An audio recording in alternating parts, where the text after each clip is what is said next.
Anything else? I will remain on guard here. Why'd you let? Now that everyone is here, please take your seats so we can begin. I hope that we have all come here in the spirit You of... insult us by bringing her to this negotiation? You're Chief Talos Hunter? That didn't take long. Here, here. I have every right to be at this negotiation. I need to ensure that nothing is agreed to here that violates the terms of the White Gold Concordat. She's part of the Imperial delegation. You can't dictate who I bring to this council. Please, if we have to negotiate the terms of the negotiation, we will never get anywhere. Perhaps this would be a good time to get the Dragonborn's input on this matter. By Ysmir's beard. The nerve of those Imperial bastards, eh? To think that we would sit down with that Thalmor bitch. I say she walks, or we walk.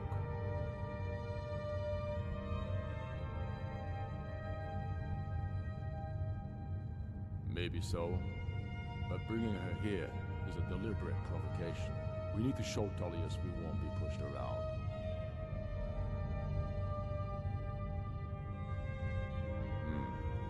It feels like a mistake to me, but I'll bow to your judgment on this. But she is to observe, nothing more. We are not negotiating with her. Is that clear? Ulfric, why so hostile? After all, it's not the Thalmor that's burning your farms and killing your sons. She's supposed to be on our side? You know exactly... No. Not this time. Now that that's settled, may we proceed? One moment. Here we go. I just want to make clear that the only reason I agreed to attend this council was to deal with the Dragon Menace. I have no authority to negotiate a permanent settlement, unless Ulfric is ready to sue for peace and turn himself over to Imperial justice. Master Arngeir, We're are here you going to to arrange just a let him temporary continue truce to... to allow the Dragonborn here to deal with the dragons. Nothing more. We consider even sitting down to talk with these rebels more than generous. Enough posturing, Tullius. If you came to talk, let's get on with it. Fine. Let's get this over with. Are we ready to proceed? General Tullius, Jarl Ulfric, this council is unprecedented.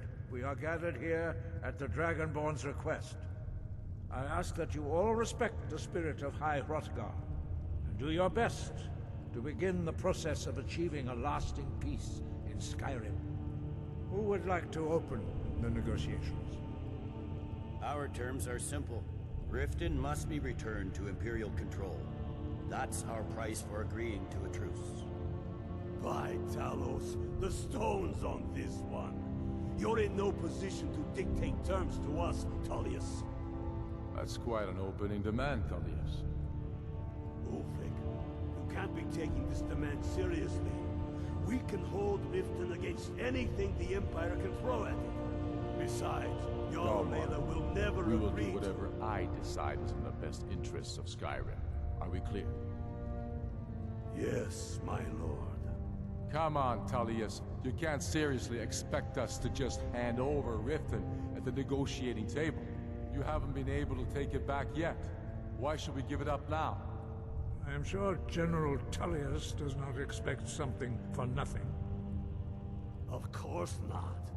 What will you offer for Riften, Tullius? Some empty promises? Maybe some more Imperial bluster? Enough, Galmar. Jarl Ulfric, what would you want in return? First, let me be clear. The Sons of Skyrim know from bitter experience that talking to the Empire is a waste of time. Or worse, Imperial promises are simply a way to lull you while they prepare a dagger for your back. Aye, we haven't forgotten Markarth, Tullius. But I accept the Dragonborn's invitation to this council, and I at least will negotiate in good faith. The council was your idea, huh? So tell us, what do you think Riften is worth?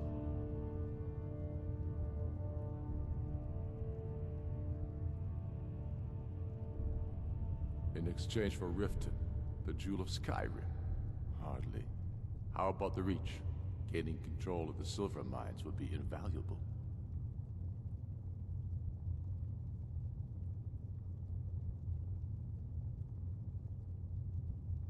I'm glad you agree. I was starting to wonder whose side you are on here. You heard the man, Ulfric. We get Riften back. Now we'll see if there's anything behind your fine words. Think hard about your loyalties, brother. I expected better from you. I know how this works, Tullius. I've learned the value of Imperial promises the hard way. Never again. Skyrim will never again bow to your false empire. Let's go, Galmar. I should have listened to you in the first place. You always were a fool, Ulfric. You're no better at diplomacy than you are in the battlefield. Stop! Are you so blind to our danger that you can't see past your petty disagreements? Here you sit arguing about nothing, while the fate of the land hangs in the balance. Is he with you, Delphine?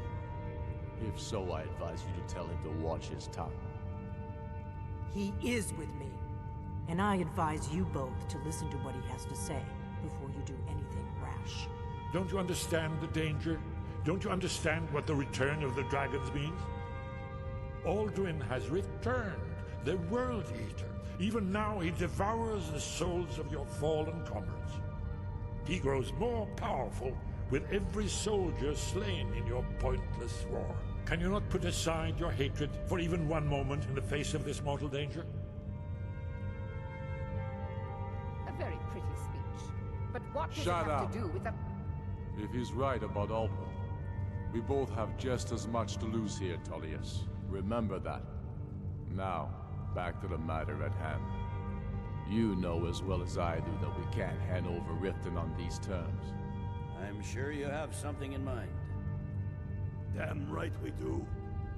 You surrender Falkreath to us. Sidgeir steps down, and Dengir of Stun resumes the Jarlship. Where do these demands stop, Ulfric? Do you expect me to surrender all of Skyrim? It seems I have no choice but to let the Dragonborn decide. Although I'm starting to doubt your fairness.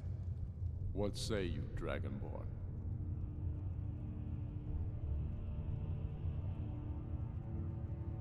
Spoken like a true son of Skyrim. I suppose that's the fairest deal we're likely to get. It seems we may have an agreement. Jarl Ulfric, General Tullius, these are the terms currently on the table. Riften will be handed over to Imperial control, Jarl Layla Lawgiver will step down, and Maven Blackbriar will become the Jarl of Riften. The Empire will withdraw its troops from the Reach, allowing Ulfric's forces unhindered access to Markarth. Jarl Igmund will go into exile, with Thongvor Silverblood taking his place as Jarl of Markarth. Falkreath will be turned over to Ulfric, and Dengir of Stun will return as Jarl. You both agree to this? The Sons of Skyrim will live up to their agreements, as long as the Imperials hold to theirs. What about you, Elisif? Are these terms to your liking? Speak up! I'm sure General Tullius is waiting to do your bidding. I have nothing to say to that murderer. General, you've proven yourself a good friend to Skyrim. I continue to trust that you will do your utmost to safeguard our interests.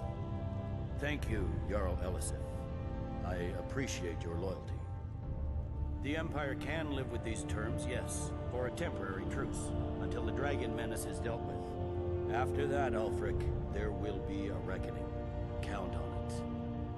Now that the Empire has been driven from the Reach, we can put a stop to the raping of her silver mines. That silver belongs in Skyrim. Come on, Galmar. We have a lot of work to do. This is quite an achievement, Dragonborn. And General Tullius. Riften is ours. Jarl Balgruuf, I assume you are familiar with the Dragonborn's plan? Yes, I'm ready to do my part. Just say the word, and my men will help you spring this trap. But the difficulty remains how to lure a dragon to Dragon's Reach at all? Well, that's an excellent question. You haven't overlooked that little detail, have you? Ah, I believe I can be of help here. I anticipated the problem. While you were arranging this meeting, I was busy in the library of Skyhaven Temple, an unguessed trove of lost lore.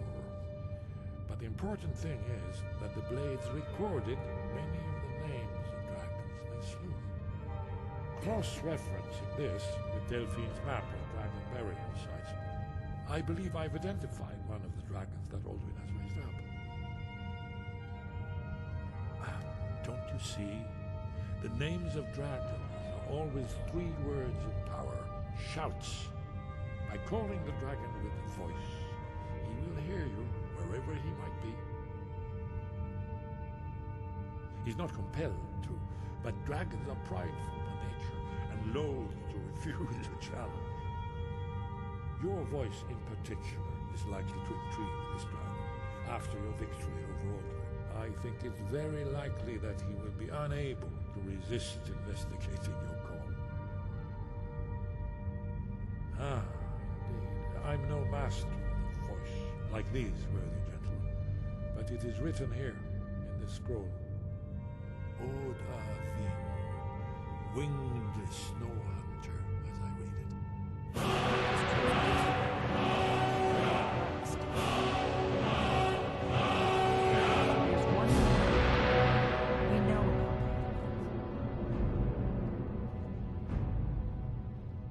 That's fine. We needed his help. Now we don't. And it's long past time for him to pay for his crimes. And he's not just any dragon. He was the right hand of Alduin. He committed atrocities so infamous they are still remembered thousands of years later. He needs to die. He deserves to die. And it falls to you to kill him. Until he's dead,